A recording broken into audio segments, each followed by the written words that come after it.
Guess that's why they broken you're so fake. Biggie, biggie, biggie, can't you see? Sometimes your words just hypnotize me, and I just love your flashy ways.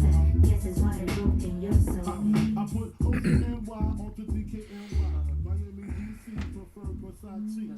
All Philly hoes come with no. All right, guys. Let's just do a sound check. We've got Cryptic. Just confirm if you can hear me, buddy. The last time I tried streaming, I had some issues with audio.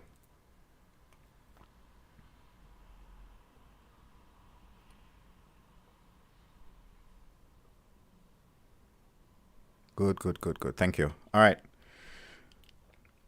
right. So let us begin. I'm gonna pretend that this stream is for anyone who, even if they're not here, they're gonna see the video and they're gonna watch the video. So welcome to my channel. This is a new episode, a new series I want to start where I teach you guys how to mod for SnowRunner. So I'm gonna show you how I do it. A lot of modders do things differently.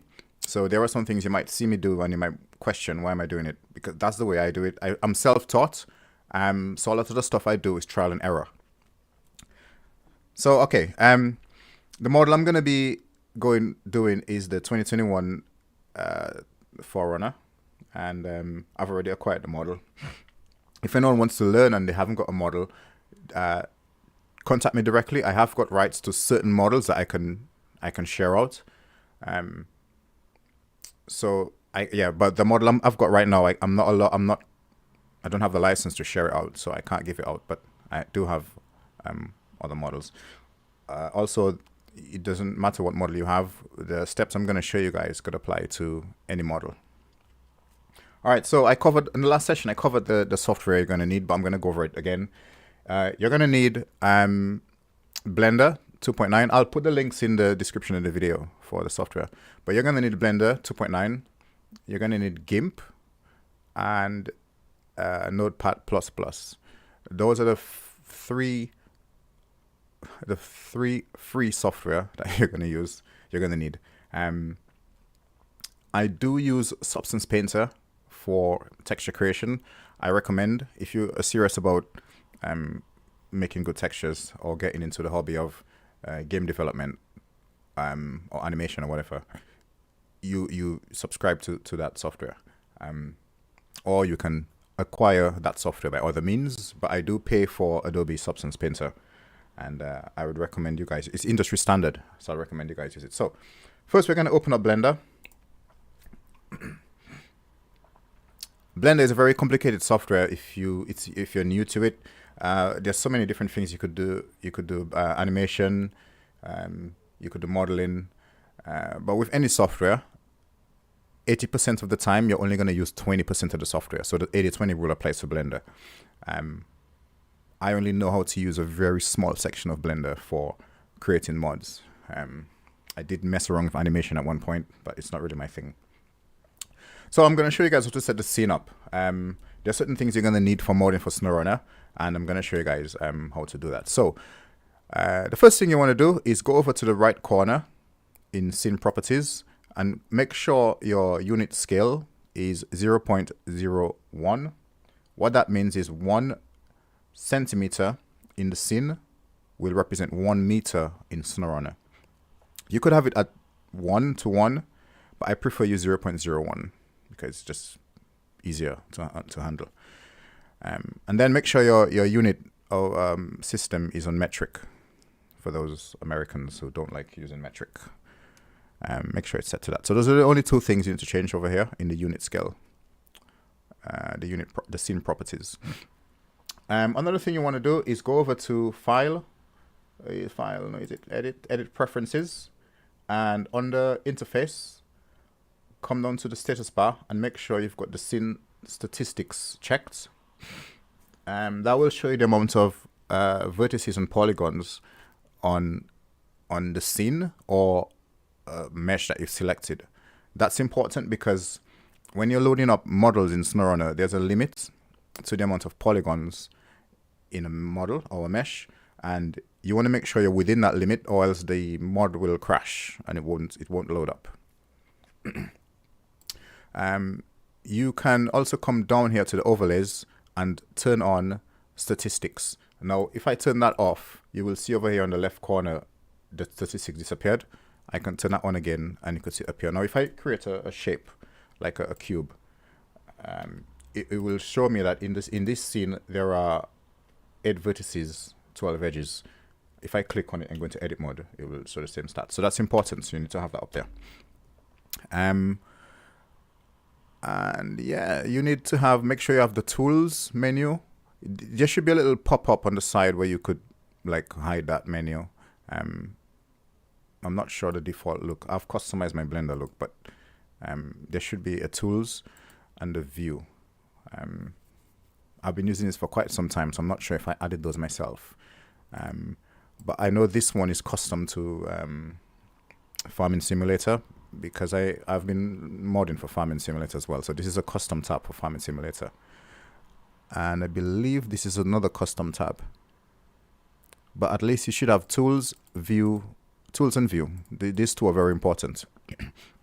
Also, you can create additional scenes in Blender by holding, like bringing the arrow to the top corner and then moving it across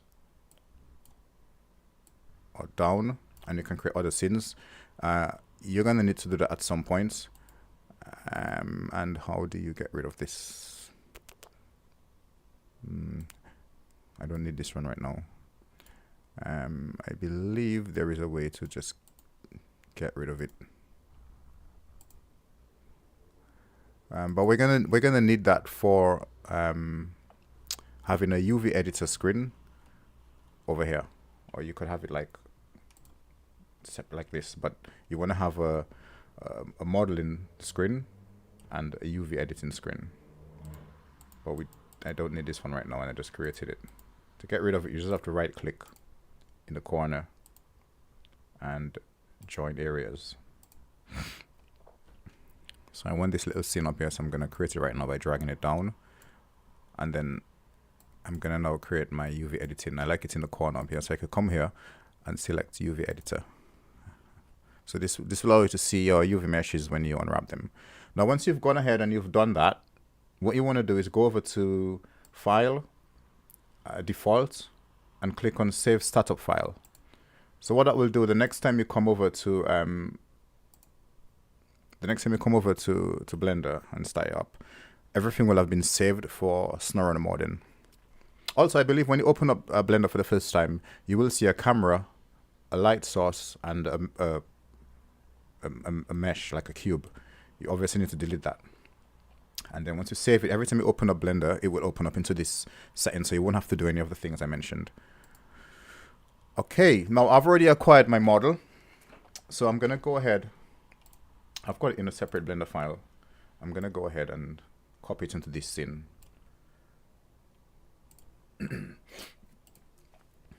Where is it? Okay, it's in a separate Blender file.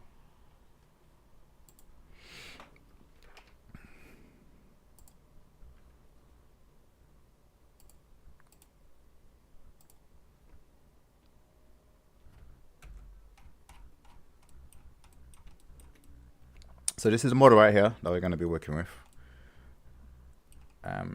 This scene isn't set up like how I wanted, because that's how the file came. So that's why I'm going to copy the model from here into my own my other scene over here. So I'm just going to click on this, Control C, and click over here, Control V. By the way, I'm going to use a lot of shortcuts in Blender. I'm going to like say the shortcuts I use. It's a lot easier to use shortcuts than to click the tabs. And to find what you're looking for. There is an overlay where you could display what you're typing on the keyboard, but I couldn't find it for some reason. I'll have a look in the next episode and see if I could find it. Now, some of the shortcuts, the first thing I'm going to talk about is the number pad on the right side of your keyboard. If you want to orientate the model into the 3 different axes, you want to get familiar with the number pad. So number 1 is viewing the x-axis on the side like this.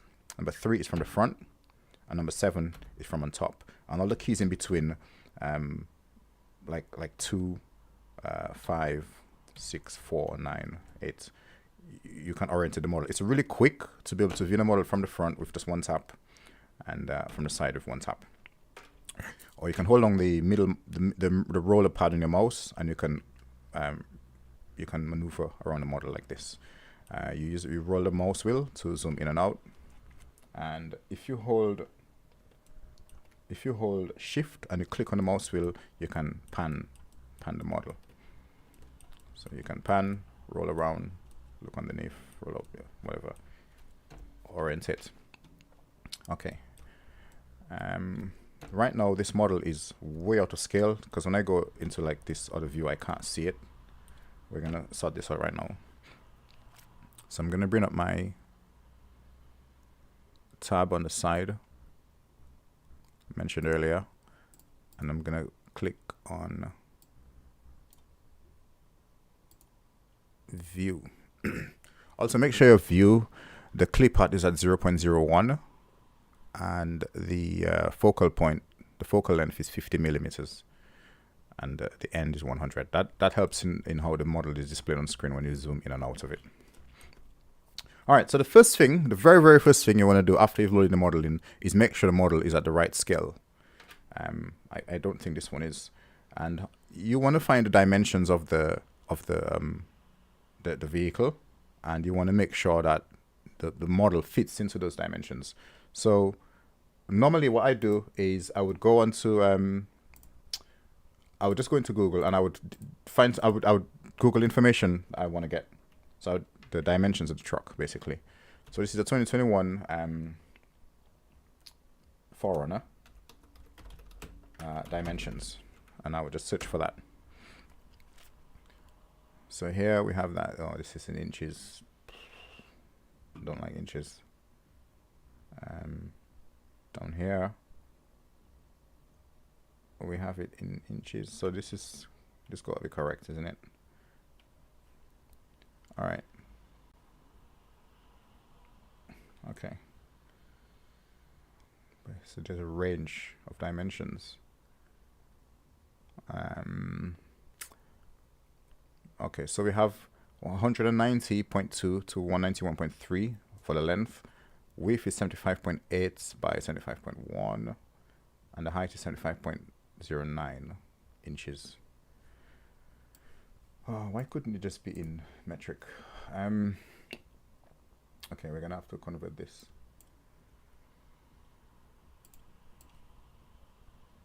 I thought Toyota was a Japanese company.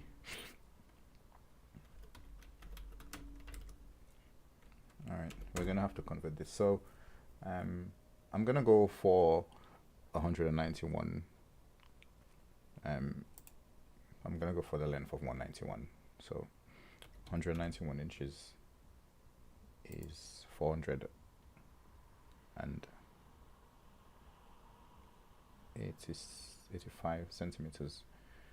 So that's 4.85 meters. Okay, so 191 inches is 485 centimeters. So in here, 485 centimeters would be 4.85 meters.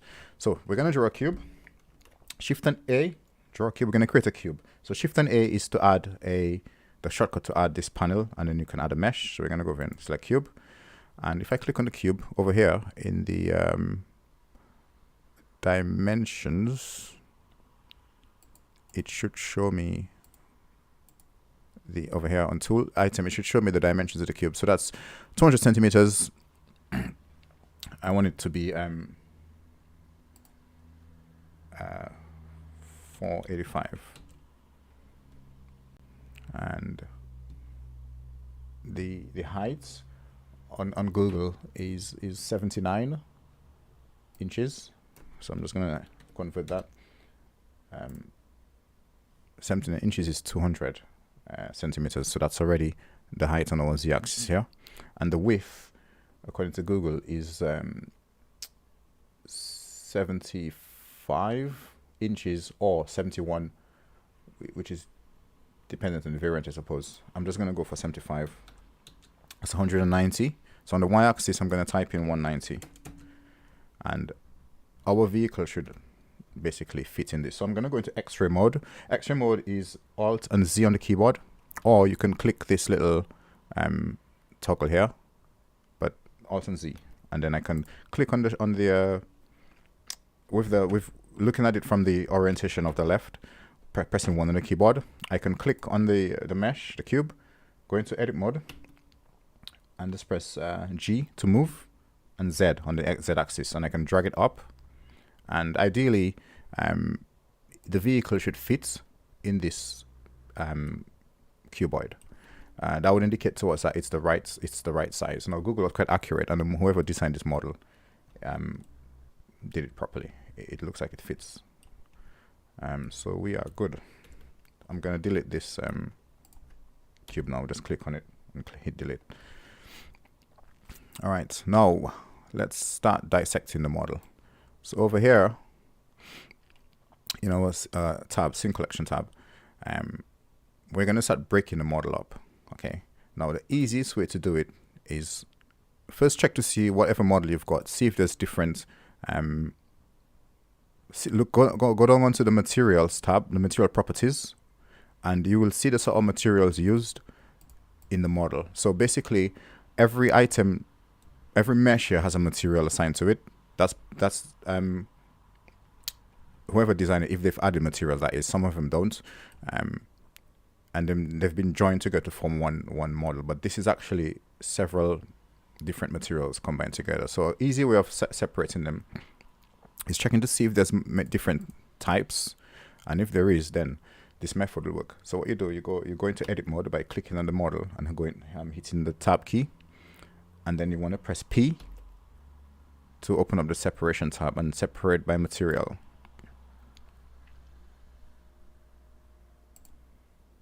And what's happened now is it separated the model for you into the 3 materials that were on the tab here. And as you could see, it's done it over here. So there was the interior, there was the body, and the exterior. What is the difference between the body and exterior? I'm guessing the body is the panel. Yes. And this one is probably like everything else. Yes, okay. That's quite convenient. And then we have the interior. To isolate a certain mesh on screen is click on the mesh. You can click on it on the tab on the side, or you can click on it on screen. And then you press Shift and H, and it will hide everything else and only show what you want to see. So I'm just going to check the interior out so it looks like. This is very convenient for modding because it's now giving me the mesh on its own that I would normally like to work with. Also, if you look at the statistics, it's got 200,000 vertices near about. So we know that this mesh on its own wouldn't load up in SnowRunner. I think the limit is 60,000 or 64,000. I'm not too sure, but this definitely would not load up. So we did need to do some work on separating this into other smaller pieces, or we could decimate the model, which would reduce the amount of polygons, but that will also take away some of the quality, like the really nice look of it. I'm gonna relabel the mesh pieces over here. So something more convenient. I'm just gonna call this interior by double clicking on it. And you can also turn items off by hitting that little eye icon. There's something else I want to add to this. And I'm gonna, so you see that little funnel, drop down funnel filter, you click on that, and the one here that says display in viewport, you want to turn that on, and we don't need that camera one, so turn that off. Also there's another one as well, this one here that says selectable, turn that on. Now what that means is if we have all of these on and we hit that selectable one, it means I'm gonna have it on the body, or actually all of them. It means we cannot select what's on screen. It's not selectable. That helps us when we're trying to touch other things without touching something else. So you need that up here. This one over here, like the monitor screen, if you hide it, if you hide this, it means the shortcut key to bring anything back into the screen, Alt and H, would not work. if we turn 1 on, we can hide and unhide, and only what's on will show up. It's good when you have loads of meshes on screen and you just want to focus on a few. So yeah, those are important. Okay, I'm now gonna move over to the I'm gonna hide the interior, and I'm gonna move over to the next piece and have a look at it. So this is the first time I'm looking at the model, and this is normally the steps I go through whenever I open up a new project. So I'm gonna make sure I'm gonna try Shift and H just to isolate this. So this looks good. I'm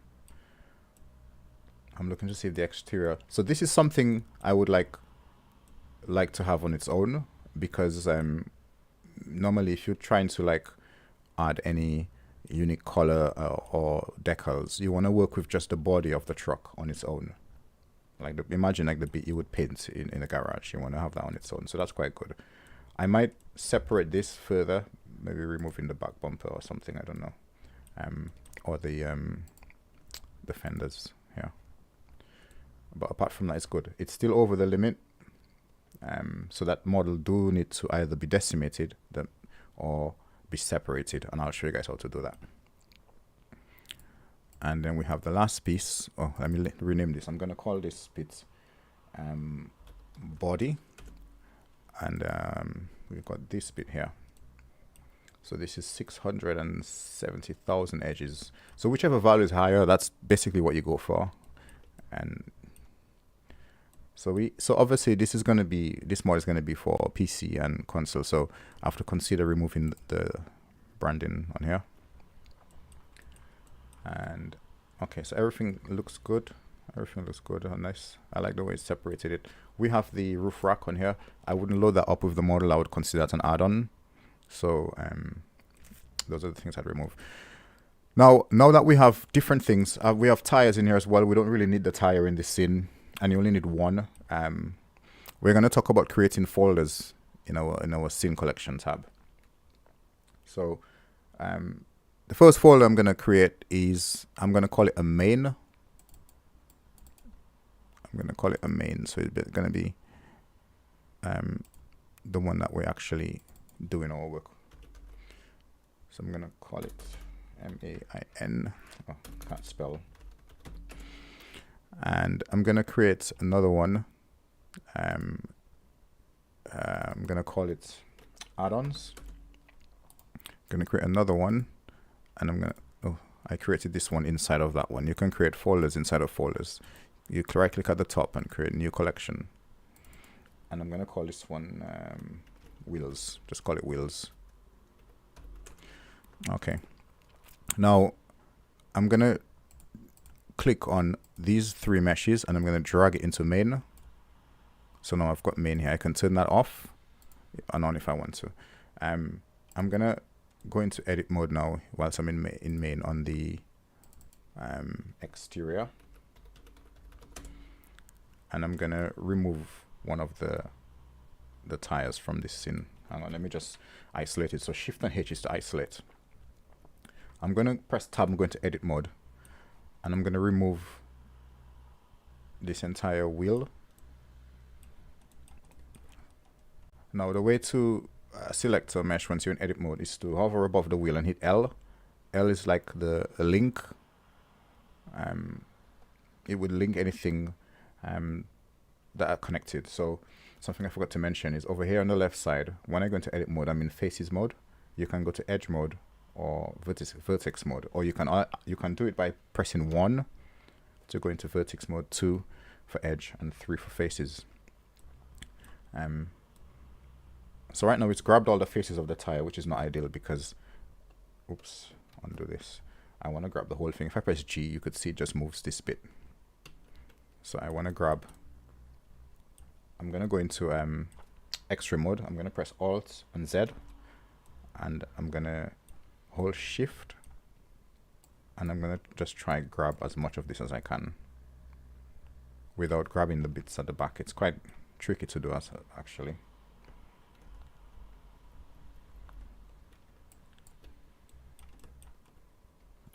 I could just press L in here and it would grab all of that, and then I can just go around it, go into X-ray mode and just keep. I just want to get the tire off. And if the tire was a different material, I could just, it would have been separate once we used the shortcut I did earlier, how to separate like everything based on materials. But it wasn't, so that's why some models are really tricky like that, when the developer didn't give like stuff like tires its own material. So I'm just holding shift, and I'm just grabbing vertices while I'm moving around. Try not to grab. I don't want to grab. If I could probably go from the upper view. If I do like something like this, I do have the whole tire in there, but then I've got all of this. Okay, that's probably easier. I could then go into, I could press Control and grab this to unselect. I could just press Control and draw a box around this with the left mouse button while holding Control, and it would deselect these. Now I've also got a large part of the suspension. If I press G, I'm actually stretching it away, so I don't want to either. That is tricky.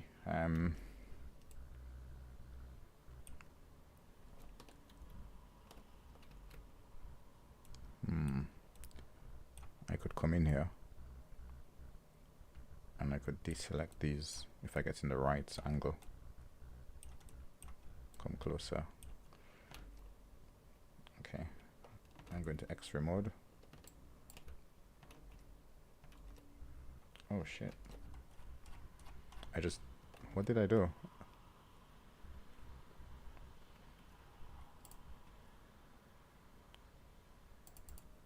Alright, I don't know what just happened.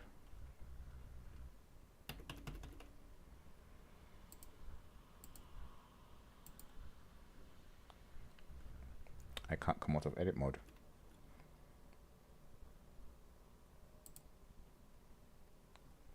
Hang on, I think my keyboard is dead. Hang on, I need to change the batteries on my keyboard. What a coincidence. I think my keyboard just died. Jesus.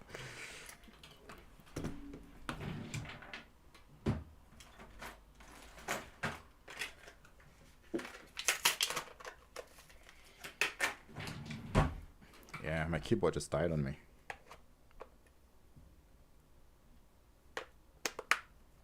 Get some new batteries in there.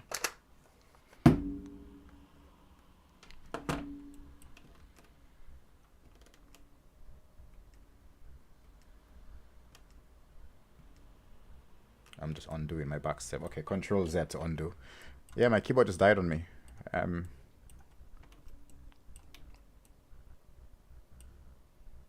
Okay, we're back. I'm just gonna try to get that angle right here, and then I'm gonna just hold Control and deselect all of these. It can be tedious. This is like the tedious bit of modding. Just separating all the bits that you wanna separate from the model.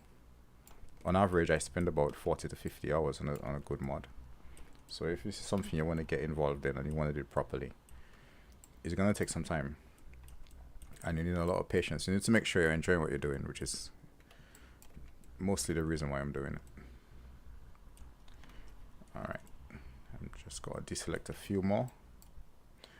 If any of these are not apparent what I'm doing, just pop a question. Hopefully someone watching the video in the future will probably like relate to one of the questions asked, and you can help them out. So what I'm doing now, I'm just navigating around the model and trying to deselect all of these. Now I can also switch into X-ray mode and see the things in the background and deselect them as well. And X-ray mode is Control Z. You can see why a lot of the shortcuts are important here, because I'm just tapping on the keyboard rather than having to move the mouse on the top of the panel. Because some of those things you need to switch back and forth really quickly. And another thing is, once you select items in your foreground, they won't be selected in the background if you're not in X-ray mode.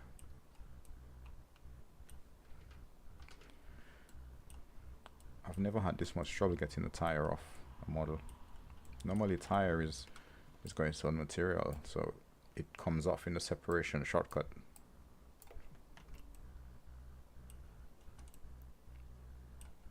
This is going to be difficult.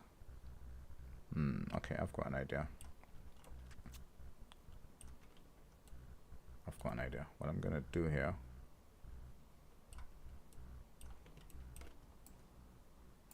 I'm just going to go into extra mode. I'm going to deselect this. I can see through here that it's at the back here. And I'm going to press C. And I'm going to roll on the mouse. And I'm going to hold Control. Is it Control or Shift? I'm going to hold Shift. And I'm going to roll on the mouse again to get bigger. And I'm going to hold Shift and click. Okay.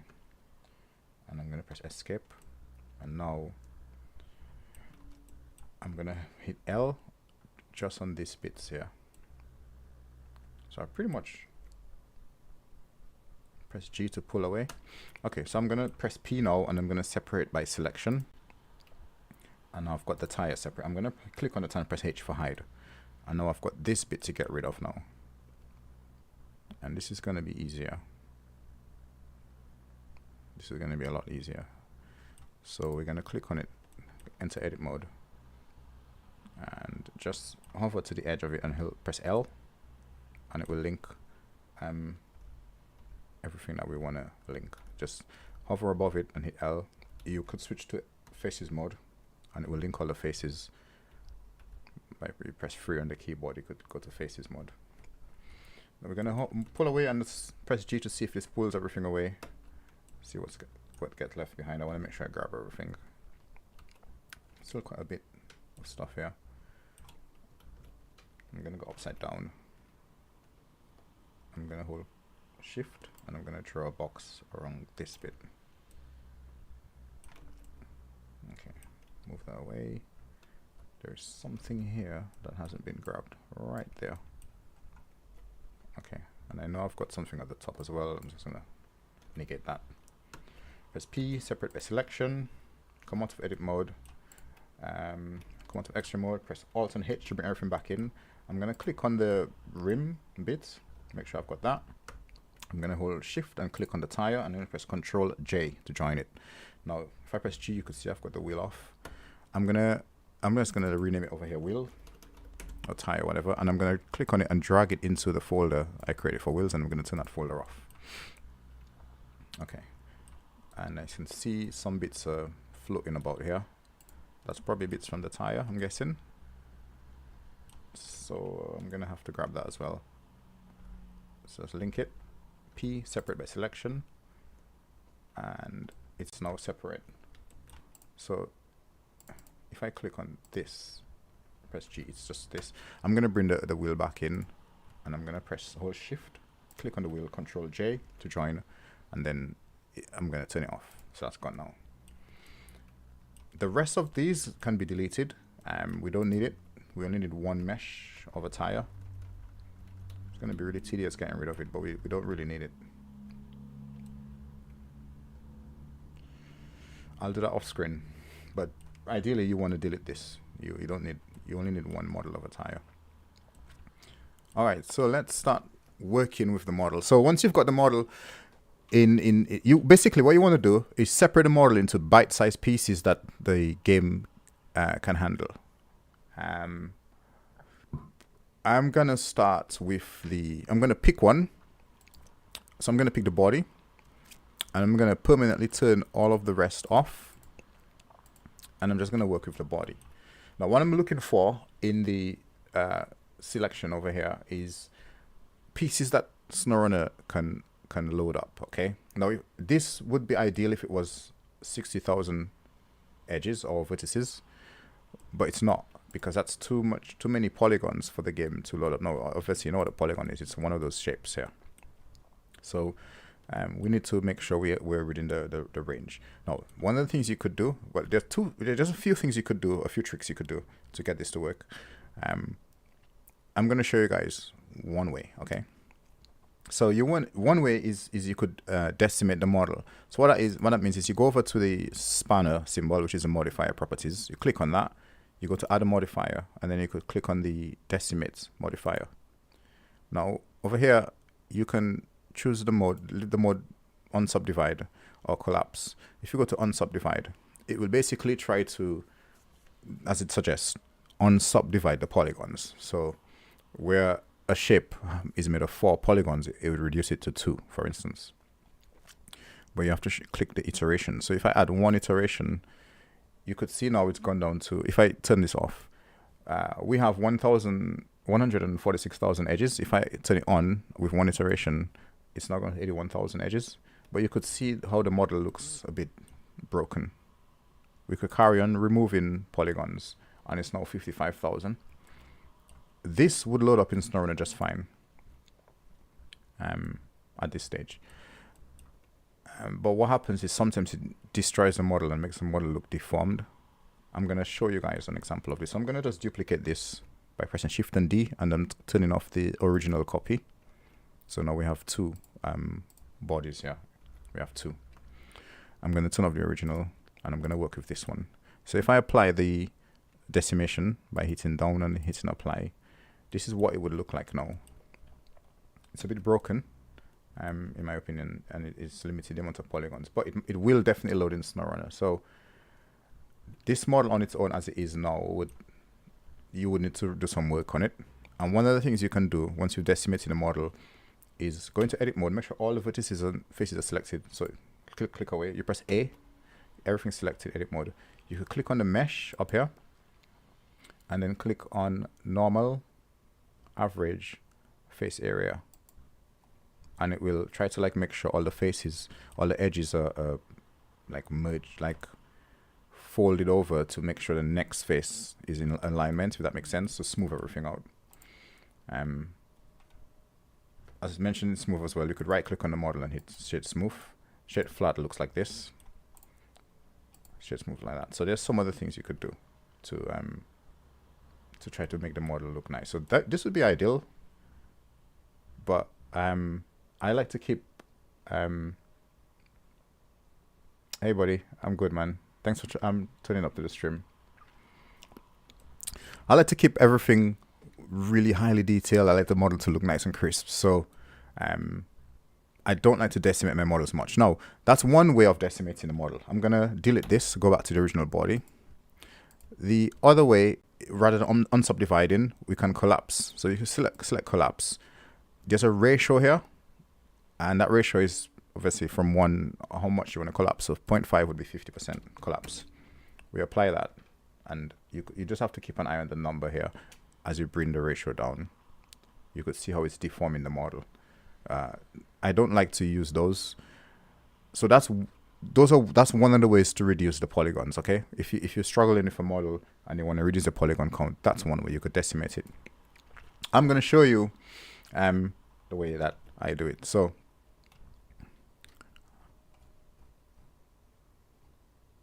okay, we're just looking at the unwrapped mesh over here. Okay, we have a maximum of 146,000 edges. Okay, as I said before, SnowRunner can only load up 60,000 at a time. So this is a little trick that I apply to my mods to get it to work. I would divide this mesh into smaller pieces, but whilst keeping the polygon count high. Sorry, the body integrity high, without destroying the polygons. I would divide it in smaller pieces. So to do that, you can try to decide how you're going to break this up. One of the ways, normally I try to divide it by front, middle, and rear, or front and middle if it's 2 pieces. Okay. I reckon I could divide this into 3 equal pieces, and that would all be within the limits of loading up into the game. So I'm gonna press 1 to go into edit on the side view, go into edit mode, and I'm gonna just hover above these. So I've just like put the mouse over the fender and press L, and it's linked all of these pieces here for me.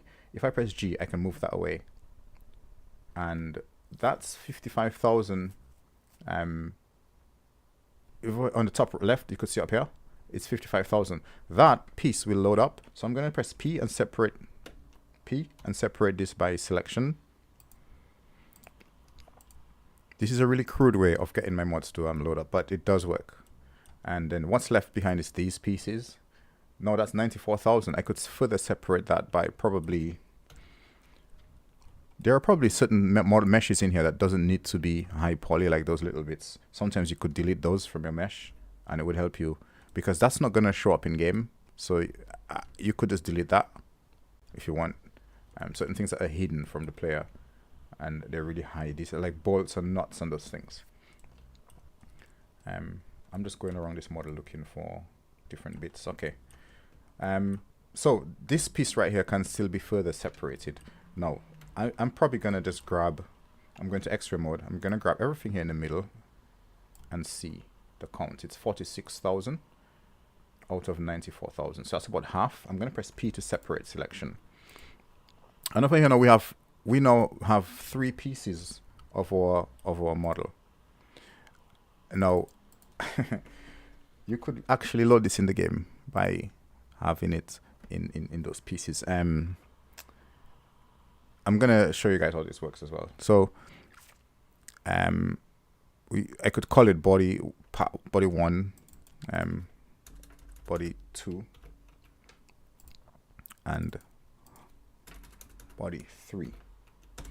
Okay, if I click on any of these and I go to edit mode and I press A for all to select all the meshes, you could see it's under 60,000 edges or vertices. So that means the SnowRunner engine would have no problem in loading that up. Okay, this one is 52,000. Okay, now here's one more thing I'm gonna talk about with the mesh. You know, polygons are one-sided. You want to make sure obviously that the side facing out, the exterior side where the polygon's facing. And to do that, to be able to view that, is go up to your overlays tab, click on the down arrow, and then on the geometry you want to click on face orientation, and this will show you the face orientation of the polygons. Blue side is the side you want to see. Red side is the side that won't show. If you have it the opposite way, you won't see your polygon. Your vehicle will be invisible. If you have a mesh that is reversed, the way to fix it is to click on the mesh and press Shift and N. Shift and N. I believe you have to go into edit mode. Shift and N, or Control Shift and N, and it will reverse it. So if you have a mesh that looks like this, you click on the mesh, you press Control Shift and N, and it will reverse the polygon face. So you always have to check for that when you're working with your model. Okay, I'm just going to undo that. Okay, make sure okay, undo still. Control and Z to undo. Okay. All right, let me remove this. Okay.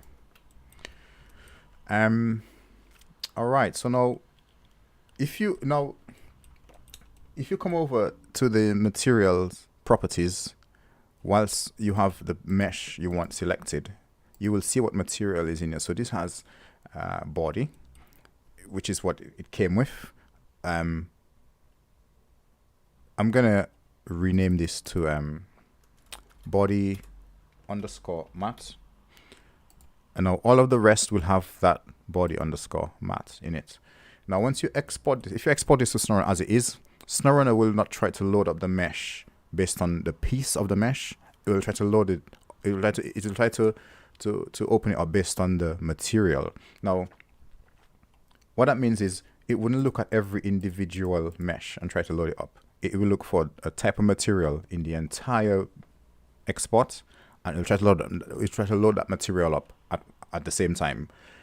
What that means is we will still have a problem, because collectively the body material is 146,000 edges, so that would not work. So the trick is to create a unique material for every mesh that you want to break down into a smaller piece. So we have body 1, which is, I'm going to call it body 1 matte for body 1 material. You could see that all the rest would change as well to match up. So for body 2, we're going to press the minus key to remove that material, and we're going to add a new material, and we're going to call it body underscore 2 underscore matte. And same for the third piece. We're going to add a new material, body underscore 3 underscore matte. That's the other way of trying to get your mesh into SnowRunner without, if you don't want to decimate the model and make it lose details. That's one of the ways you could do it, by just cutting up the main mesh into smaller pieces. And we could actually change the color by using the eyedropper.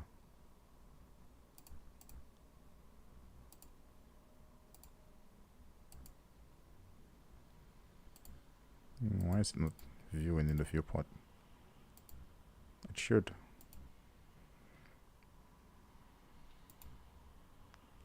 That's odd. What if you go over here? What did you show over here?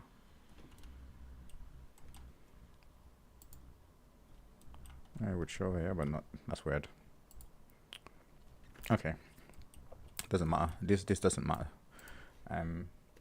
Okay, so I'm going to show you guys an example of me loading this up in the development engine. Okay, now there's something I didn't mention at the start. Blender, I think, is different from other developing softwares where the z-axis is your vertical axis. In other softwares, the y-axis is your vertical axis. The y-axis here is the green line, which is, as you could see, it goes across the screen. SnowRunner game engine uses the y-axis as the vertical axis. So as far as SnowRunner is concerned, this vehicle is facing sideways.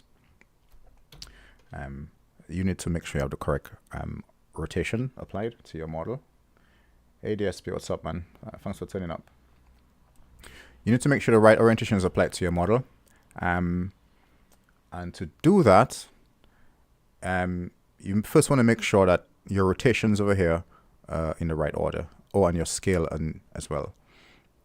So what we're going to do, I'm going to select everything here. I'm going to press Control A, and I'm going to apply all transforms. It's now set everything to 0 on our rotation and our location. You could see the origin of everything is in the center. Now, I didn't mention this because I'm so used to it, but if you grab a mesh in Blender and you press G and you try to move it without going to edit mode, it will move you see that little dot, it will move the origin point. Okay. If you want to move it without affecting the origin point, you go into edit mode and then you move it. Come out of edit mode, its origin will still be at the center. If you happen to move something, let's say you move it by accident, you can obviously press Alt and Z, Control Z to undo. But if for instance something you've moved it and that's where you legitimately want it, let's say you want this over here, but you want the origin at the center, you click on the mesh and you go over to Object, set origin, and you could select origin to 3D cursor, and it will put it in the middle. It will put the origin back over here. Undo that. Okay, that's important. So with all of your meshes in the right orientation, the right location, and the right scale, because remember we hit Control A and we applied all transforms, what you want to do is make sure, go to the top and your transform pivot point, put it onto 3D cursor. And what you want to do now is rotate the model so that, or apply rotations to the model so that SnowRunner game engine is happy with it, so that it's actually facing the right way up. So to do that is you highlight your your model by just dragging a box around everything, or you can go over here and just select them, hold Shift and select. Then you want to press R for rotate, X for the X-axis, minus 90 on the number pad, and press Enter. Now, over here you could see your rotation is -90. Okay, at that rotation, with that position, you want to press Control A, and then you want to apply rotation. It will set the rotations to 0. Now this would mean that SnowRunner would interpret this as the right way up. Now if you want to carry on, obviously you're going to want to carry on editing the model. You don't want to work like this. So then with the model still selected, you press RX90, enter. And that's it. Now with the rotation of 90 applied here, when it imports into the game, it would rotate in the correct orientation. All of your models and everything you export from Blender needs to be done like that. Other softwares are different. You need to find out which axis is the vertical axis. Here it's the Z axis. The game engine recognizes the Z axis, which is the blue line running from top to bottom. It recognizes it as the axis that goes across. All right, I think my clip art is a bit weird in view. I believe it should be, is it my focal length 100 or is it 50? I'm not sure. It's looking a bit weird, like it disappears. End is 2000. You could increase the end, I suppose, and make it look better. Anyway. All right, so we are looking good. Now I'm gonna show you guys I'm gonna skip ahead and just show you an example of this loading up into the game engine, and it's working just fine.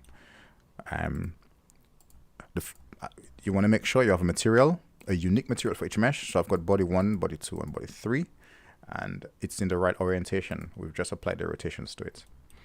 Okay.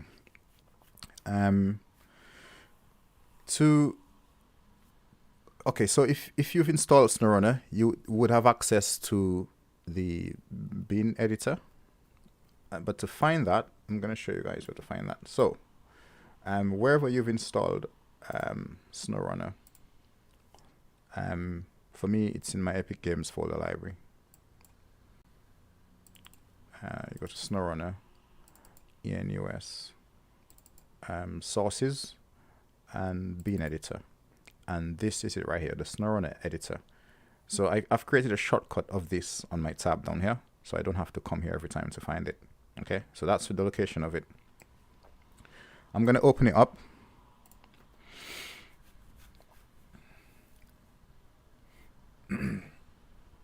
I've got a mod in here that I was working on already. I'm going to move it away from here. Where is it? Mod in progress.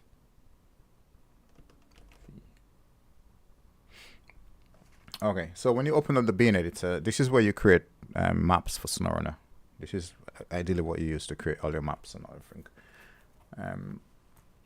But you can also use this to load up your models, your mods, and your add-ons and whatnot, and see everything. Like to check to see if everything is working just fine before you actually go into the game. So this is the first place where you want to go to when you're working with mods. I'm going to refresh this. In the menu up here, there should not be anything in here. If you're brand new to it, so there shouldn't be anything. What you want to do, you want to go to File, Create Default Truck Mod. You want to name your mod whatever you're going to create. So I'm doing a Toyota underscore 4Runner. I feel it's the TRD Pro. No, Toyota 4Runner 2021. Yeah, I'll just call it 2021. Okay. And now, in the mods folder, it's now created that if you refresh, it will show up. It's there, right? What happened is in the SnowRunner mods folder, which I'm going to show you again, it's created that mod for you. Now, it's in the games folder. If you go to ENUS, you go to media. Is it media? Sources. No, it's not here. It's not in mod template. I've got it here as a shortcut. It's this folder here. So if I work my way back, yes. So SnowRunner base mods. No, not base mods. That's where all your mods are stored. It's in media mods.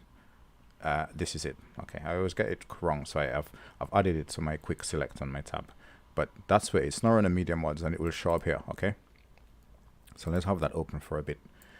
It's also in the editor here. Let me bring this over to a side and show you. Okay. I want to show you guys that this actually works, and you can actually even start now testing your model and loading it up into the editor. But first thing you want to do is go over to the mesh. So in your mods folder, there will be different. You will see the class, the mesh, text, textures, and UI. The ones you want to focus on for now is the meshes folder. Okay. The mesh folder basically, as it says, has all the meshes that you want to import for your mod, or you want to export from your CAD software and import for the game. The classes folder basically contains all the information that tells the game how those meshes work in SnowRunner. So the classes is where all the code is. The mesh is basically just the mesh with the texture paths. So in the mesh folder, you can have different folders for different things. Generally, I like to create a mesh folder for if I have stickers, I like to keep it separate. If I have wheels, I create a mesh folder inside of I create a folder inside of meshes for different things, right? The game gives you a default of just trucks. So we open that up, and in here, it has arrows, which is the needles for your dashboard, your gauges. It has, this has a crate called Mod Scout Tuning, which has all your add-ons. And then outside of that, it has the FBX file for your model and the associated XML file for that model. So these are the two we want to look at right now. So ignore the arrows and the Mod Scout Tuning folder. This is where the game is going to look for the model. Okay. I'm going to delete the Mod Scout FBX file. We don't need that. I'm going to keep this XML file here, but I'm going to rename it. So I'm going to call this I'm going to call it Toyota _ 4Runner _ 2021. Okay. Now, over in Blender, I'm going to highlight the meshes. I'm going to go over to File, Export, and select FBX. I'm going to choose the path of where I want to export it. Remember, the path is where SnowRunner is installed. So it's SnowRunner Games, Media, Mods, and the folder is here. You want to go into the Meshes folder, where we just mentioned, and you want to export your mesh in this folder. Now, you want your mesh to be the same name as the name of the XML file we just named, okay? Now, I called mine the Toyota 4Runner 2021. So I'm just going to call it, we want it to be the same name. Now, over here on the right panel, I've got a preset set for SnowRunner, but I'll show you what these are. So you want to make sure that on the objects type, you've got mesh and armature. We don't need armature for now because I'm just showing you guys. But when you come to export your mod, you want to make sure armature is selected. Armature are the bones that control the movement of the vehicle. For now, I could just have mesh selected. Make sure the scale is on 1. You don't need to change anything here. I don't believe this default. These should be default values, and apply unit as well. On the geometry, you want to make sure apply modifiers is selected. Now that again applies to your armature if you did have an armature, but right now it doesn't matter. But this would be what you would need moving forward. Make sure apply modifiers is selected. Once you've made those changes, you want to I think this is selected by default. Bake animation. You want to deselect that if it is, and make sure none of these things are selected. Okay, just like that. None of these things are selected. Once you've done that, you can go up here and hit the plus sign and add that as a preset. So every time you come to export for SnowRunner modding, you just go down and select your preset, and you don't have to change any of these things again. So just do it once, and that's it. Once you're happy, you hit export FBX. Now, if we go over to our folder,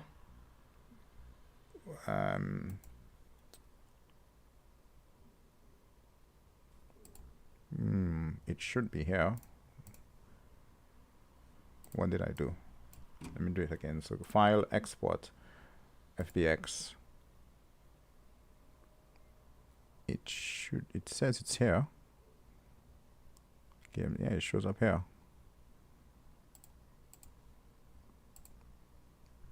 So if you go over to our games folder,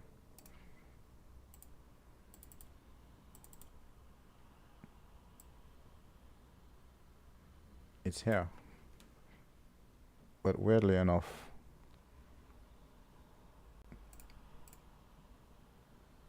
oh, I should be in the trucks folder. Yeah, sorry, it should be in the trucks folder. So yeah, I made a mistake here. It should be inside of the trucks folder. So when you come to export, you go to export FBX. It should be inside of the trucks folder right here, and you just export it here. So it's going to show up in two places now because I did it here. I'm just going to delete this one, but it should be in here. So your XML and your FBX should have the same naming. Okay, we're going to open up the XML file now. Remember, I said to you, you guys need Notepad++. This is what the game generated for us, this default code. You could use that to your advantage. You could use it to your advantage. What you want to do is then all of this code in here, you can hide it because you don't really need it, okay? We only need a little bit of code. So the socket points, I'm going to show you guys some shortcuts in here. So you can drag and click Control K to hide, to uncomment, sorry. In your material overrides, you want to uncomment that as well, so Control K.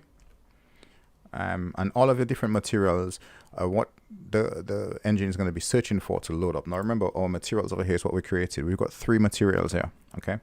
In XML code, all these material opening tags are searching for that particular material inside of our FBX file. So I'm going to close this one. I'll explain in detail when we get to actually making our mod into SnowRunner what all of those are. But for now, I'm just going to close these ones. So if you guys are following this in the future, just do what I do. I'm going to leave this particular one open. Okay. Actually, I'm going to drag it to the top. I'm going to press Control K, no, Control X, and go here. And I'm going to press Control V. Okay. So this XML file or this script is going to be looking for what scout mat, which is default created by the game, by the engine when we exported, when we created a default model. We don't want that, right? What we want is the material of body 1. So body 1 mat. We copy that over here and paste it into here. All right, that's the material we want. Obviously, we made 3 different materials, so we're gonna copy this and paste it 3 times. And we name them body 1, body 2, and body 3. I'm just going to change the names of those. Okay. And the texture maps, these are using the ones from the game that was generated when we created a new default mod. In the textures folder, it just dumped a bunch of texture maps in there. I believe this was for the TOS 166. We don't need any of these, so I'm gonna just grab all of those textures and hit delete. Now, I've got some textures that I use when I start a new mod. It's just a basic gray and black texture map to make everything look good. So I'm just gonna grab that now and add it to the folder. I'm just looking for it now. So I've got a black and I've got a gray. I've also got a red, I believe, somewhere. You can make those in GIMP. It's very simple. You just create a black background, export it as a TGA file. And now the SnowRunner guide explains how texture maps are named. I will just touch on that a little bit before we move on because it's important. All right, so the albedo map is what sets the color of the truck, okay? And the naming for it has to have a postfix at the end, which is __ and D. So you can name it whatever you want for the first part, right? But the game only identifies it as an albedo map once it reads what's beyond the __. So you cannot put __ at any point on your texture map because the game will then start reading beyond that point for the postfix.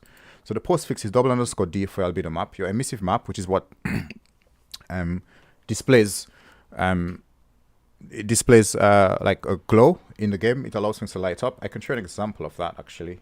In my last mod I just released, I think I had a photo, a shot. So your emissive map is what creates that glowing effect, okay? So that again is $_EM_D. Your normal map, what creates your normal map is what creates like it gives you the impression of there's like bumps.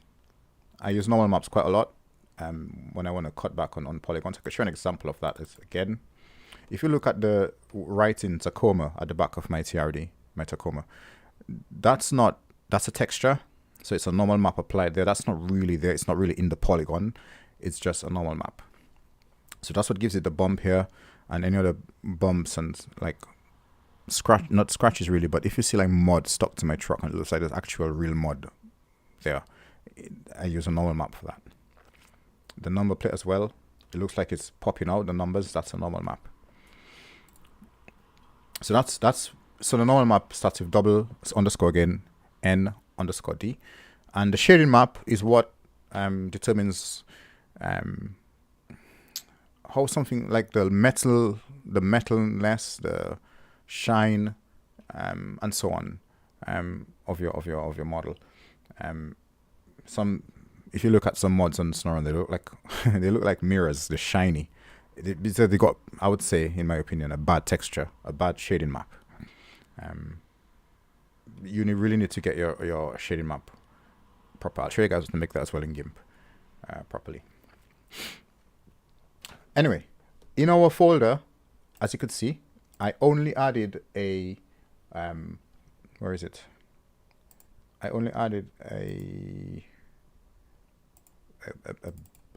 black and gray. Okay. Now, something else I want to point out. At the end of my texture naming, I've got an $_D at the end. That would mean that albedo map, I'm trying to place this on the side and just not being happy with me. It means that albedo map also it's got like an alpha channel. That's if you want to have a see-through surface. It's fine to use that for your base map just for testing things. So what I'm going to do, I'm just going to put in the gray texture map here and paste it. I don't have an emissive map, so I'm going to delete that path. I don't have a normal, I'm going to delete that path. And by the way, this is the path of where you've stored the texture. So notice it says trucks and it has a name. So if you look at textures, there's 2 folders in here, models, trucks. You could create any amount of folders in here you want. I normally have one called wheels, so I'm going to create that now. Wheels. I put my wheel textures in here. You can create any amount. If you have add-ons, models, whatever. I like to keep my textures separate because when you have so many mods, when you're crossing add-ons between mods or textures or tires or wheel, whatever, I want to know where they are. I don't want to open up trucks and have a million texture maps in here and have to go through them. I come into my wheels folder and I just find what I want. I go into my models folder and I find what I want. I go to my add-ons folder, whatever, and I can find it. So you can create as many as you want, as long as you write the correct path over in your XML file, you should be fine. So I've got the path of the albedo map here. I'm just going to copy that for the rest of, actually I'm just going to copy that, overwrite this, and then, so I've got all of them using the same material, okay, and I'm going to save that. Now come back over to our editor. We now have the 2 things we need. We have our mesh with the material in there, and we have our XML file pointing to the texture map. So if we come over here to open up the meshes folder, go to trucks, we'll see our, we need to refresh this. We see Toyota 4Runner 2021. If I double click on that, it should load with no issues in gray. And it's up here. Okay. I think the scaling is off, but I'll fix that. Now, if I had to load this up as one material, I could show an example, but I'd rather just tell you. It would give me an error. It would say that the polygon count has exceeded the maximum amount. So this is one trick I use to get high poly models loaded up into SnowRunner. I believe the limit of an overall mod is probably 2 million or 1 million, which is quite a lot. But every individual mesh needs to be within, I believe it's 60,000. But collectively, you have a limit of 2 million to play with. Obviously, it affects the performance based on the system is being used. So you want to limit the polygons as much as possible while skipping a good mesh of your model. I love this. This is perfect. I'm happy with that. So I know my body of my vehicle is already done and it's loading up. Nice. That was the easy part. Okay. Now let's move on from here. Let's go back into Blender. All right. I think my scaling is off. But I set the scale correctly over here.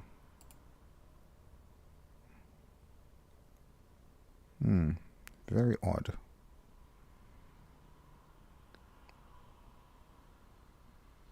This is odd.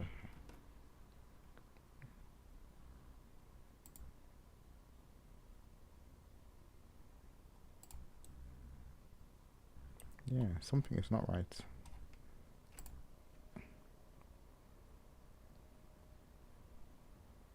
Hang on, I'm gonna fix this. Something is not right. Everything looks okay, but I believe my scaling is off. I'm gonna load everything back in. I think I need to scale everything equally. That's why when I zoom out, it looks really funny like this.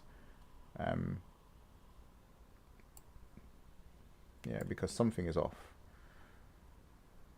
Something is off, but we're gonna fix this. It's weird because my unit is set correctly. The length is in centimeters and it's 0.01. Oh, okay, I know what I did wrong. Oh God, I know what I did wrong. At the start when I said the dimensions of the vehicle, I was correct. But I needed to convert it to meters. Okay. Let's go back and draw our bounding box again. So Shift and A, bring a mesh cube. The length of our vehicle was... let me go back to Google and figure that out.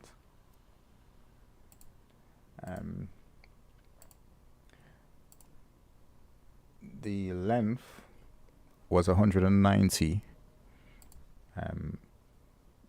inches, which was 482 centimeters. So when I typed on the cube, when I typed 482, enter. No, I think I hit the... Ooh, hang on, no, that's the rotation. Over an item, when I click on the X dimensions and I press 482 enter, it went like this, right? That 482 is actually 482 meters long. That's what this is saying, because my scale is 0.01. So it should be 4.82 centimeters. This is how long the truck should be in the scene. So let's fix that. I always mix this up. I prefer 0.01 as a scale, but I always keep forgetting that I need to remember that. Some modders actually use a 1-to-1 scale. The reason I use that small scale is because things look really weird zoomed out, because this is really huge. This is 482 meters long. Okay, so the width on Google says it's between 71 to 79. I'm gonna put the lowest value. I'm just gonna put 71. That's 180 So that's our y-axis, but that is actually 1.8 because we convert it into meters. And our height, according to Google, is 79 inches. So 79 inches is 200 centimeters, which is 2.012.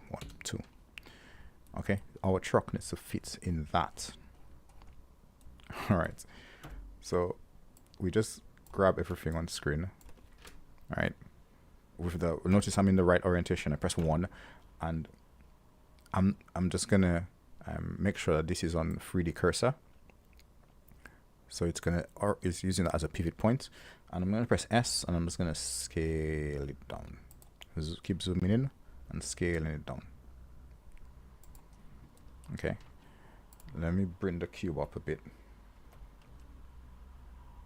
to sit here.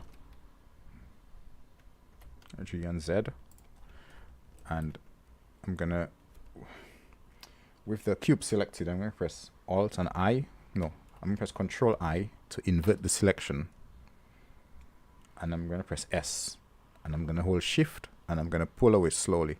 Now, if I just press S to scale and I move the mouse, it will go really fast. If I hold Shift, it will go really slow.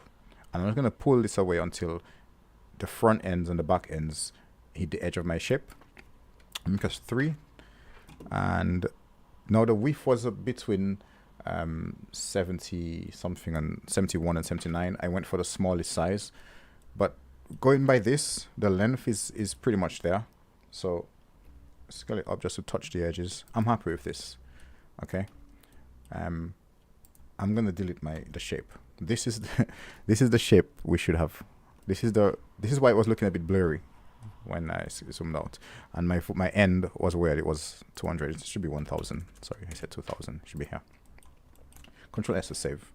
I haven't actually saved this project yet.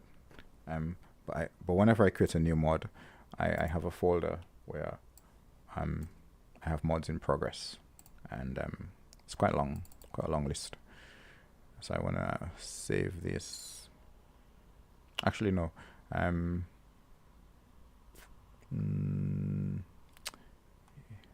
Yes, I will save this here.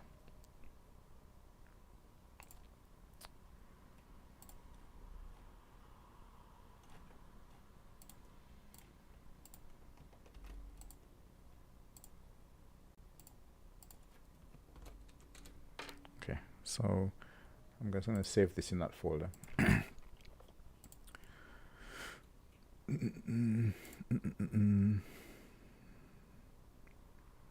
Mods in progress, and save it right here. I'm gonna call it SnowRunner main, so I know what's in there. Okay, that's good. Now I'm gonna do this again. I'm gonna export the mesh again. So I'm just gonna click just the bits I want, and I'm gonna go to File, Export, FBX, same path. I've got it on the items that I've selected. So if you look at the limit to, it says selected objects. That's my preset. It means only what I've selected here is gonna get exported, and I'm gonna export this. It's done. If I go back to the editor and I hit File, Close File, and then you refresh, and then you open up the model again, it's gonna show it to the, remember last time I had to zoom out. Oh my god, okay. I'm happy I did this. This still shows an exploded model of the truck. The truck should be way, if I have to load this into SnowRunner, it would not even fit in the garage. It would be almost 500 meters long. I'm happy I missed something, so I could show you guys an error that just occurred. This was saying the scale was out of proportion, okay? Now, if we go back to Blender, if you click on the mesh, or any of the meshes, actually, because I scaled it down without going into edit mode, the scale has now changed to 0.01, which makes sense because our unit scale is 0.01. Okay, so that's the amount of time we've scaled it down. If I had left it at 1:1, my unit scale, I wouldn't have to scale the model down when I import into Blender. 1:1 would be exactly how it needs to be. But because I scale it, because my unit is 0.01, I scale it to, to scale it to that. To reset the scale is make sure you select everything on screen. So press A for all, Control A, and then you can apply scale. The scale now is 1, okay? And if we export this again, that error should be gone. Whenever you export, you just have to make sure that your scale is and your rotation and your locations are all correct, or else you're going to get some crazy errors in here. So we're going to reset this and load it up. Now our truck should spawn down here without being massively exploded, and we shouldn't get any errors. So that's it. That's the perfect scale for SnowRunner. Okay, and that's that. Okay. Now what I'm gonna do now, so literally that's the body of the truck done. It's ready to go. And that's how quick it can be if you get a good model. I'm gonna work on the other parts. So I'm gonna permanently turn off, we don't need wheels. I'm gonna permanently turn off the body because we're done with it. And I'm gonna work with the other bits of the exterior. There's quite a lot here that needs to happen. We don't want those tires on there. We want to delete them. I'd like to isolate my chassis from anything else, because looking at this from the get-go, I can see the back uses lift springs and the front uses independent suspension. So because I'm used to modeling, I know exactly what I need to do. I'm going to have one bone for the axle for the back, but I'm going to have to have independent bones for the front suspension because it's independent suspension. I can see I've got coils here as well.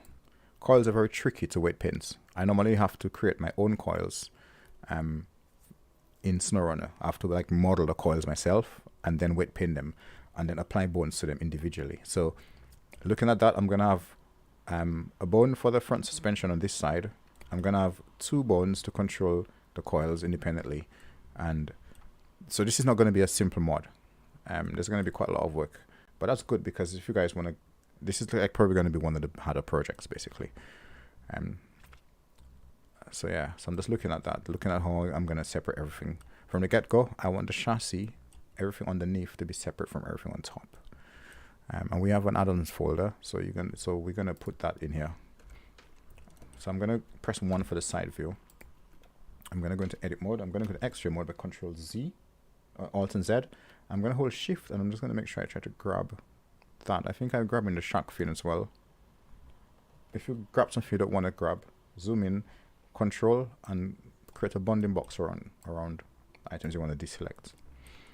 If I look around, I can see I've got the shark fin selected as well, which I don't want to. So I press 7. No, that's the wrong orientation. I just want to make sure I don't have that. So I just want to make sure there's nothing behind it. Hold Control and just deselect it. Zoom out a bit. Okay. So I've deselected this. If I come out of X-ray mode and I press G, I can see I've got something else selected. It's always good to check. I've got this selected. So G, I've got only this. I'm going to press P and separate by selection. And this is a roof rack. So it's obviously when you separate something, it just adds a .001, .002 to the end of it. I'm just going to double click on that and just type in roof rack.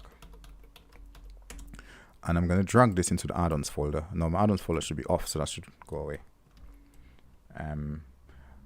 The glass needs to be treated separately. So I've got music playing. Let me stop it. Okay. The glass needs to be treated separately. So I'm going to get rid of the glass from this. So this is what we're, for the next sessions, basically what I'm doing is dissecting the model up and taking out the relevant pieces from the model. This is one mesh. We don't want this as one mesh. There's several bits in there that needs to be separate. And it's too high of a polygon. So I'm going to do the glass now. So I'm going to edit mode, and I'm going to hover above the glass. I'm in face select mode, which is number 3 on the keyboard. Not the number pad, the other keys, number 3. Hovering above this, I'm going to press L to link, and I'm just going to link all the glass that needs to come off. Okay. I believe, is this glass as well? I'm not sure. Should this be glass?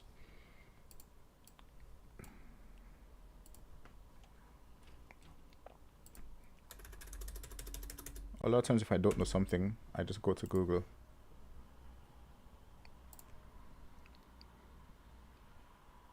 No, this is like a plastic panel, a black plastic panel that's part of the body. Okay. So that's not glass. Okay. Yep. No, I'm just going to press P, separate selection. Okay. I'm going to click on the glass and press Shift and H to hide everything else. And I'm going to go into overlays and make sure face orientation is turned on. This is something I want to talk about. In SnowRunner, glass is viewed from the outside. And remember I said that polygons are facing, the blue facing side is the front facing and the red is the inside facing. This basically has two front facing sides. It's a solid polygon. It's a solid mesh. We don't want it to be a solid mesh. We want it to be a plane. So we want one side to be facing one side of red. If we leave this as this is, it will load fine to SnowRunner as glass. But when you're looking at it from the outside, you will, how do I explain this? You will see inside the vehicle just fine, but when you're inside the vehicle, you won't see outside just fine, because it will be reversed weirdly and you will be seeing like a mist. So the way you treat glass in SnowRunner is you need two meshes. SnowRunner has a key word that tells the game engine which is the inside glass and which is the outside doesn't matter, but it has a keyword that lets the game engine identify a mesh for the inside. Now, you want to basically delete one side of the mesh for your glass. Every mod needs to be done that way. So to do that, go into edit mode, and I'm going to link, see if I can link. You need to delete the inside. Now, there are different ways to do that. If you open up the select link, try UVs, switch to UVs. So what I just did there, I on link, when I press link, this panel opened up. It wasn't minimized, but you could open it up. You select which, by what you want to select, what you want to link to. I selected UVs, so click away, click in here. It selected everything on the inside, okay? So I'm just going to do it all around and make sure it's only selecting the inside bits, right? And not the outside. I'm going to press, because I'm in face select mode, I'm going to press X. Now the delete menu came up, and I'm going to press F because there's a shortcut to delete faces. This is what the glass should be like, all right? In SnowRunner. That's very, very important. So I'm going to name this glass, this mesh, just to have identified as glass. And I will talk more on the other bit, but for now, the other mesh, once you switch to the inside view in game, this mesh actually disappears. The game gets rid of it and loads up another mesh so that the player can see where they're going, okay? I will tell you now that mesh is called _windshield. It has to be named that way as a mesh so the game can identify it. And the polygon faces has to be reversed. So they have to be from the inside out. The blue side has to be inside, the red side has to be outside. We can do that actually right now, but I want all the glass from the vehicle to be on one mesh. So what I'm going to do, I'm going to open up the exterior again, and I'm going to find where other places that should have glass. So this is one. I'm going to link by normal.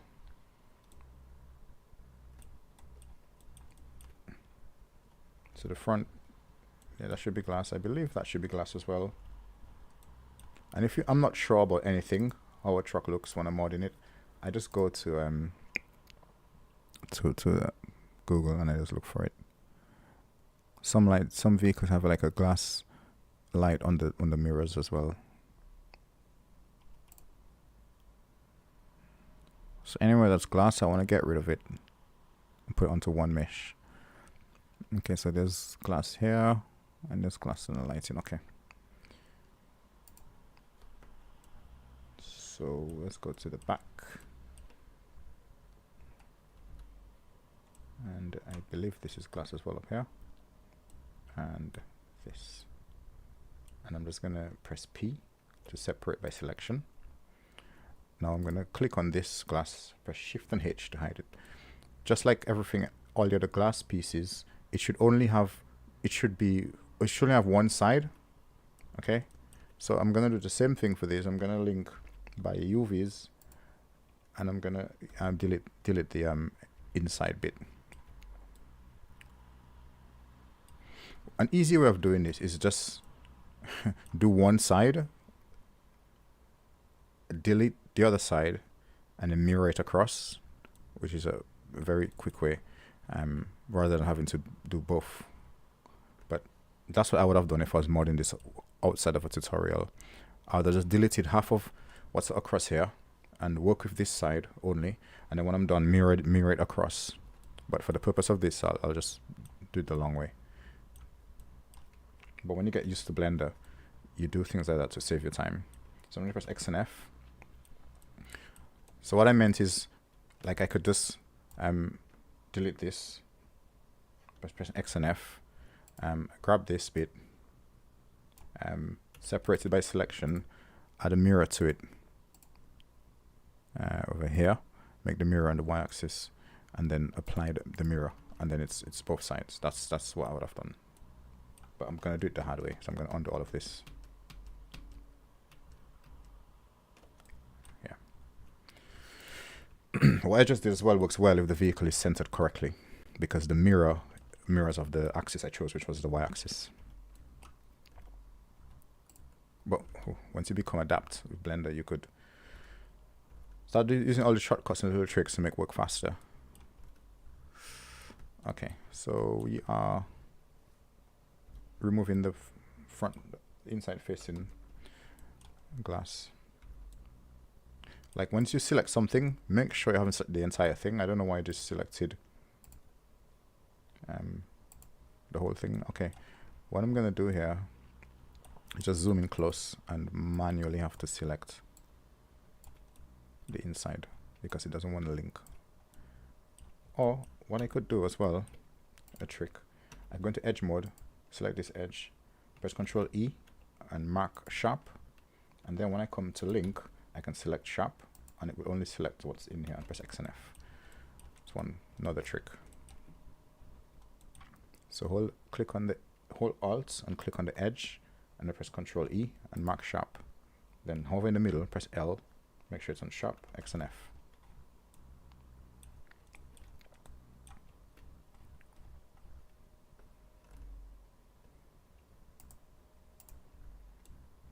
Oh, this is a big old tricky one. Yeah. Okay, I'm gonna have to do the sharp trick. Okay, I want to delete. So Alt. Make sure the line goes all around. You can go in extra when you can see it. Press Ctrl E, mark sharp, and then go back into edit mode and grab everything in here, X and F. Zoom all the way into the inner line. Hold Alt, click on that line, and it will just select everything around it. L, X, F. Oops. L. Okay. Oh, I didn't mark sharp. I didn't mark it as sharp. Okay. Control E, mark sharp, L, X, F. And then we have this little bit here. Okay, so the same thing is to be done to this. All right. And that's good. Now we take these, and we merge them together. Okay. The first one you click will go to the second one you click. So you click this, Shift, and you click the second one, and Control J, and it will go to it. So we don't have to rename this glass. So you click on the one you want to go to, and then you click on the parent, basically. Shift click the parent. Control J is a shortcut for join. And it's now joined. Now, if this is all of the glass in the truck, let me come out of this mode for a bit. I believe this is all of the glass bits. You have to make sure you've got everything that's glass. All right, I'm happy. I'm certain that this is all of the glass bits. The light doesn't have it. The mirror doesn't have it yet. Okay. And the front bit. Okay, so I'm happy. Now let's work with this. Now this is what I was talking about. Let me go back into, let's remove the material, the default material it came with. Okay. And then let's go to the face orientation view. So now this is our glass. All our glass in the truck is on one mesh. It's within the range of the polygon, so we're happy. And it's we've removed the side of the facing polygons that we don't want. Now I'm gonna process this for SnowRunner. Okay. I'm first gonna UV unwrap this. That's something I didn't talk about earlier. But we need to UV unwrap our meshes so that when we apply textures to them, it applies uniformly and neatly. So to UV unwrap, with the mesh selected, there's a little tool in Blender that does it for you really quick. You can do it manually, it takes time. If you want to do it professionally, there's courses on that. There's a quick tool just for modding for SnowRunner, it's fine. So with everything selected, I press U on the keyboard and UV mapping shows up. Now, this Smart UV project, I'm not sure if this is an add-on. I think this is on all Blender platforms. It shows you over here how, UV editor, how this was originally unwrapped. So whoever made this truck had this unwrapped already. You could see some stuff overlaying each other because they probably had the lights. You could see the lights on the parts of the windscreen. Yeah, I'm going to unwrap this on my own for SnowRunner. So you press U, you go to Smart UV project. This little panel shows up. Now the angle limit should be 66. The island origin, and I'm going to have it to 0.06. This can stay at 0. Default settings can be checked, and then press OK. It's now opened everything up nicely and let it out for us really nicely. So I like that. That's UV unwrapped, so we don't have to touch it again. Now, if we go back to the panel here, we could see we have glass, and we need to give it a material, okay? So I'm going to cleverly limit glass _ matte.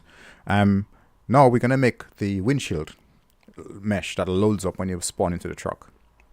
So to do that, I'm just going to duplicate the glass. So with the glass mesh selected, I'm going to Shift and D, and I've duplicated it. The duplication over here, it has to be named. Now this is important. If you don't name it this way, it won't be identified in the game. Just _ windshield. It has to be named that way. And that's what because the game identifies the mesh by the name of the mesh, the naming of the mesh. Yeah, it's a keyword in programming. I think it's called a keyword when you use things like that. It's just a keyword it searches for, and if it doesn't find it, it won't load it up. Okay. Phone call coming through. Okay. Now, let's turn off the glass mesh and let's work with the windshield mesh. Remember I said it needs to be on the inside out, and we don't need all of these on here. But the reason why I made sure I UV unwrapped my glass before I made this mesh was because the windshield mesh uses the same texture map as the glass mesh. Now that's important. So that means you need to make sure you UV unwrap your glass first before you actually create your windshield mesh. So now, if I click on the windshield mesh and I open it up, you could see it's already lit up the same way. That means the same texture map that we use for the glass is going to be used on the windshield, okay? Good. Now, I'm going to delete the bits that's unnecessary for the windshield. In extra mode, I'm going to get rid of these because we don't need these.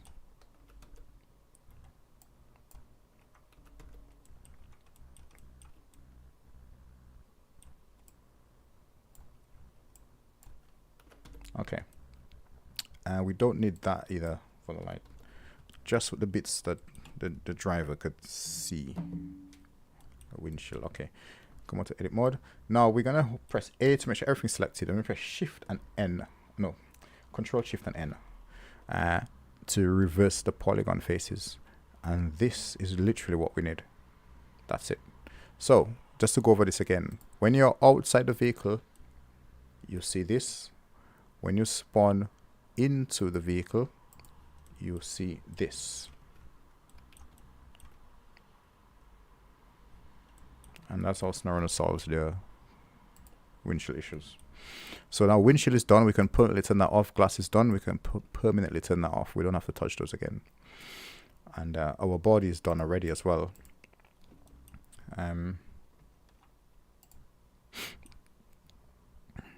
Yeah, our body is done.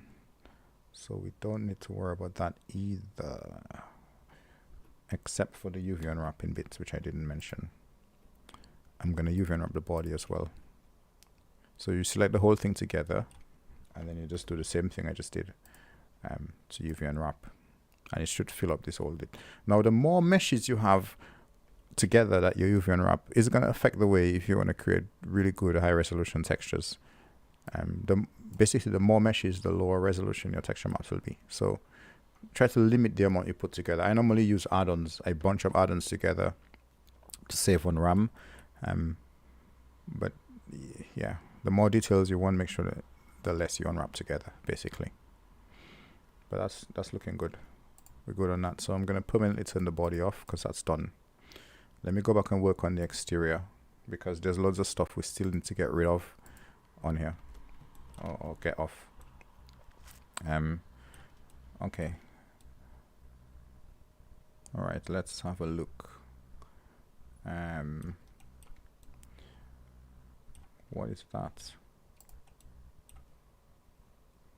That is unnecessary. Yeah, this doesn't have any impact on the game. And the driver won't even see it. Yeah. So I'm gonna delete that. So this can go. Obviously it's two-sided.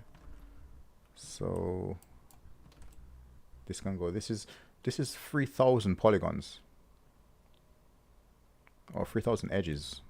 That's quite a lot just for that random bit of detail that you will never see. So we could X and V to delete those vertices. And this is what you want to look for. You want to keep going around the model and just finding things that are unnecessary. This, in my opinion, should be part of the interior of the vehicle. So I don't know why it's on the exterior material. Whoever made the model have it listed as exterior. Those are bits you're going to see on the door of the inside. So I'm going to pull them out. Let me go to the side view, X-ray mode, and then just draw a box around that. So I can grab that. Zoom out a bit. All of that is on the inside of the vehicle. That's the door locks and everything. But they've got it on the exterior for the material. I'm just going to separate it. So P, separate by selection. And for now, I'm just going to turn it off. That should be, we don't need this bit right here. So go in X-ray mode and just press X and V to delete it. And I'm just going to keep circling around the vehicle. I don't even believe we need this gas tank thing, because if you bring the body back in, this is covered up. Okay, so this, you know, unless if you want to create, you go to the gas station and you want to create an effect of this, you're opening this little cover, and then behind it, you see the, you see that. If you, if you want to do that, you could keep something like that, which would be a little bit of immersion, but I mean, that on its own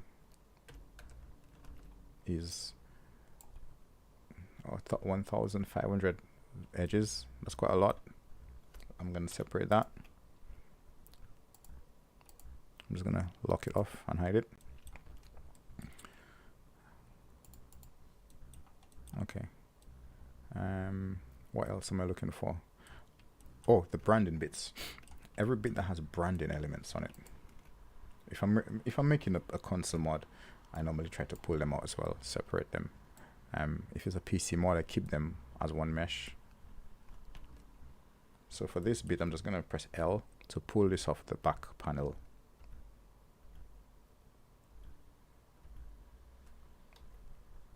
Okay. Go to the front. I think there was bits at the front as well. Come here, and I'm just going to press L.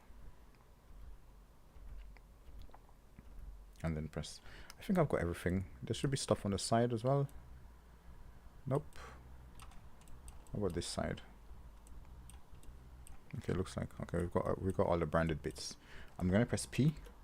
Now over here, I'm just gonna conveniently name it logo or logos, so I can know what this is. This mesh is. Turn it off. And yeah, we're carrying on looking around the vehicle to see what we can get rid of. I want to get rid of the tires, but they're so annoying. I'll do it off camera because it'll just take forever. One of the things I looked at before I make a mod is the wait, there's a brand in here, so this should come off, and then I just join that with this. No, so hang on, this, shift this, Control J, and turn off. One of the things I looked at when I started this project, is I look at the way the vehicle is customized for off-road. So, you know, it's part of the research you want to do. It helps me prepare for how to mod this. So one of the things I looked at is how it's used and how bumpers are used on here. And one of the things I noticed is that panel here. Oh, I like this. I like this roof rack. I have a model of similar to this for my Tacoma, so I'll probably just extend it and make a roof rack like that. Okay, that's an idea. Log that in my head. One of the things I noticed is the bumper, like this one, is nice. I like it. The panel here is what is customizable, and it's what a lot of Tacoma, what the 4Runners have that's interchangeable. So thinking ahead and thinking that I want to be able to model bumpers for this. Actually, I'm going to save this image. Where's the web file? Okay, I'll find this again. So I could model this. I could make this. But yeah, now looking at the model, I don't want to load the model in with this as a as part of the mesh. So for me, that is an add-on. That piece right here is an add-on. And if I separate it, I want it to load. I want it to be a bumper piece. So I'm just going to call it bumper front, and I'm going to hide it. I'm going to bring it into the add-ons bit. And it's gonna, add-ons should be off. So in future, when I come to start creating models for the bumper end, if I bring everything in, it's gonna be gone. So I would have that to work with, that empty space to work with, basically, and then I can use this I can use model my bumpers with that little as a template, and this option, when I turn it on, will be a bumper, default bumper, and with it away, I'll have other bumper options. I'm thinking ahead because, you know, when I come to take a model apart, I look at a lot of images and plan how I'm gonna make this vehicle customizable. A lot of my mods, I don't know if you notice, are realistic. I aim for realism, and I try to look at how it's being used in real life, and then I try to think, how am I gonna create that? So for instance, this one, it looks like half of the lower front end is missing. But that's a different model, is it? So if I want to create something like that, I have to think of how am I going to start cutting the model up to sort of be able to achieve that. And that sort of guides the way I proceed. So there's not a lot of bumper options I'm finding on here, but I really like that one. So some of them I noticed that the bumper is cut right here. No, that's quite a lot to have it do it like that. I'm not gonna go that far. I'm gonna keep the mod simple because it will take a lot of work, but it is possible for me to cut this, and I can show an example. So if I come over here and I go into edit mode, there is a feature called cuts, which is K, I can click, I can constrain it to the z-axis, press Z, click, enter. And I can then grab all of that, and then I can press, oh, hang on, go into that mode instead. And then I can press, come here, you're not getting away. Neither are you. Yeah, I can press P, separate. Now what that's done is the lower part of the truck bumper is cut away, and I can now attach that to this bit. Like I could join them together basically, and that would be a bumper option. And every other bumper option I create, if it's going all around the vehicle, like how I did for my Tacoma, I could start modeling from this end, like that image we just saw. 2 images back. This one, obviously I would have to put it quite higher up, but that's a lot of work, and that's quite complicated when you start cutting. So I'm just gonna undo. But if you do want to mess with models like that and you have the time, the key is to cut at an angle where you could cut the roof off. You could do anything you want, but make sure you have it in an orientation where you're happy with it. So I'm cutting across, I'm doing on the left side. You make sure you're in X-ray mode, Alt and Z, and then K is a shortcut for cutting. Now you can probably find it somewhere here, but I don't use those. Yeah, the knife tool, but just K. And then once you click any on the screen, you can press C to constrain it to a certain axis. If you don't press C, you're just gonna be able to like go wherever you want, right? But C, you can constrain it. Once you hover above anything you want to cut, then you press Z to cut through, not just the surface you're looking at, but through the entire mesh. And then you click with the left mouse button, and then you press Enter to confirm. Anyway, that was sort of long-winded, but I was just explaining how you can preempt how to prepare your mesh and stuff. I'm just going to take that lower piece of the bumper off and call it a day. And hopefully that should do that. Okay, let's carry on. Turn the interior off. Let me make this bigger. Exterior, no, interior off. I don't want this on. This is the bit that we're working with, and we're trying to just break this up in smaller pieces and get the necessary bits off of it. Okay, so I can see first off, I want the chassis off, so I can make this into 2 meshes. You could still unwrap the whole thing together. So in the game, you use 1 texture map, but ideally you need to do a lot of model work with bones and stuff. So I want to work with the chassis, and right now everything's just joined up together. It's really annoying. So I'm gonna try to separate this as much as I can. So I'll just link this. I'm gonna link the sides as well, and this piece right here.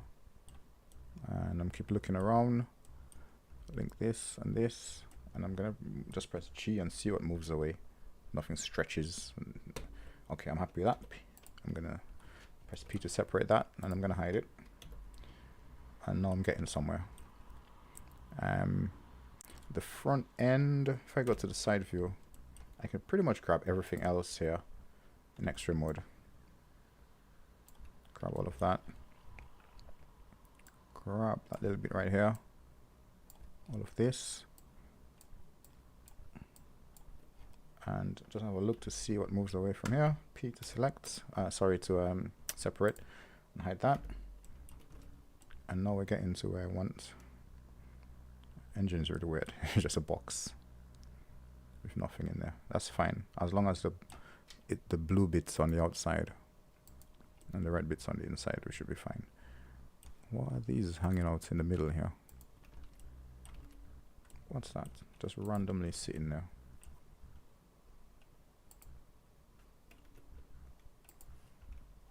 These pieces. Oh, oops. Oh, come on. Face select. This. I'm gonna get rid of that for now. I'll figure out what this is in the future. I just want to isolate the chassis. Okay. We don't need this wheel hanging in the back here.